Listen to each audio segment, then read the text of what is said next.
Throughout life, there will be certain moments that just seem to stick with you forever.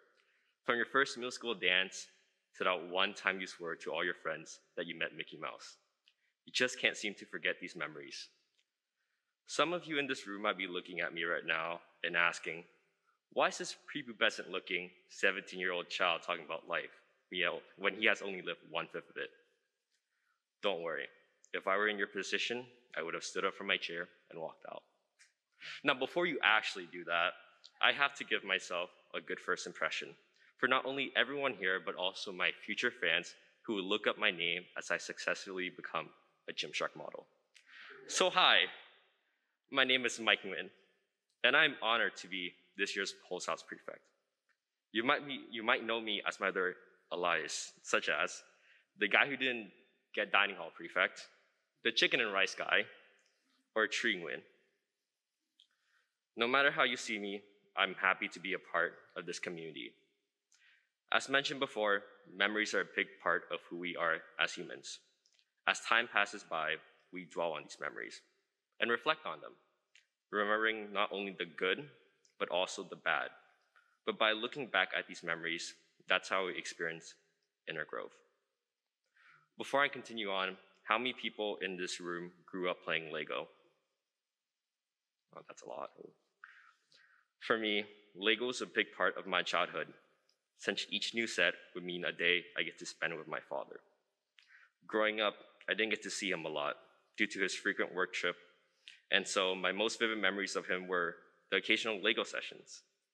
Beside that, the only thing he left me were his words, his way of parenting, and his ways of emotional support. My dad taught me the importance of family and friends, but also how nothing in life is forever, not even relationships. Eventually, everyone around you would disappear, and you would be by yourself, alone. When you're alone, who will be there to support you? No one. Absolutely no one. You're by yourself. So it's important to be independent and strong. You won't have anyone to be there for you, so it's important to be independent and strong. Regardless of where you are or who you're with, you cannot be weak. You cannot cry. You have to be strong. That's all my dad wanted me to be. Strong. Despite who I am today, I was never the type to have a lot of close friends, or at least successfully made close friends. I was usually disregarded, ignored, or even made fun of. I remember foolishly thinking that if I were to be able to get better at soccer, I might be able to fit in. In reality, my lack of athleticism and horrible coordination would actually result in further isolation, as other kids would mock my efforts. Going home was the most painful part, pretending to smile and be happy in order to be strong. As time passes by, my outlook on life becomes grayer and grayer. My strive for perfection and fear of failure eventually define me as a person. To a certain point, I couldn't even remember the last time I was truly happy. How does one describe a constant feeling of numbness and begging to be happy again? I pushed everyone who ever cared about me away. I viewed myself as nothing but as unnecessary baggage for others. As my grades began to drop, the fear of failure spiked in. But this time, I was isolated, truly alone, and I guess you can say independent. At this point, I didn't really care. I had lost hope. I came to acceptance that this is how the rest of my life will be. Meaningless, blurry, gray. I gave up. Do my efforts even matter anymore? Do people see me for who I am, or am I just a waste of space? Will I ever be enough for my parents, my friends? Will I ever be enough for anyone? I have continuously disappointed numerous people this year. I have failed as a friend, as a student, and as a son. My mindset went from wanting to be what everyone wants to trying not to disappoint everyone. This year, my number of failed tests was at its highest, and with each test score getting lower and lower, so was my motivation to improve. I would sometimes stare at a mirror trying to make a picture of myself. But instead, all I see is a gray blob of failure, a joke of a son, and a person who is numb and wishes to see the good in life again.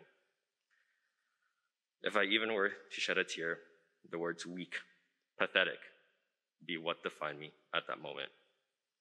I just wish to be enough for you. I just wish to be happy. I just want to be happy. This was my lowest moment. This was during November of last year. This was who I am. While typing out the speech, I find myself at times tearing up, slamming my laptop closed and refusing to finish it. I hate seeing myself this way. I hate the fact that I completely shut everyone out of my life, but rather than being vulnerable for once, I end up blocking everyone out. I hate the fact that I pretended to be fine, because in reality, I was anything but fine. I barricaded myself in a black void, forgetting everything and everyone. Everyone who ever walked up to me and asked me how my day was. Everyone who would spend time talking to me. Everyone who ever cared about me. Do you realize how stupid I feel writing this speech? I can't believe it took me this long to realize that there are actually people out there who care about me. But that's the thing. I forgot those people. I forgot the time they took out of their day to spend it with me. I forgot the casual highs we would pass in the hallway. I forgot the memories these people have given me.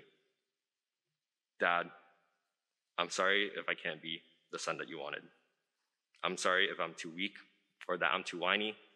I'm sorry that I will never be the man you hope for me to grow up to be. I love you. I always have. But I don't want to be independent if that means I have to forget the people who helped me become who I am today. These people helped me realize that being strong has nothing to do with how I feel. Rather, it's about realizing that sometimes you need someone to talk to. Because I know damn well I wasn't strong enough to do that. I know I would never be good enough. I'd never even be close to good enough. And I'm just so tired of trying to be the man you want me to be.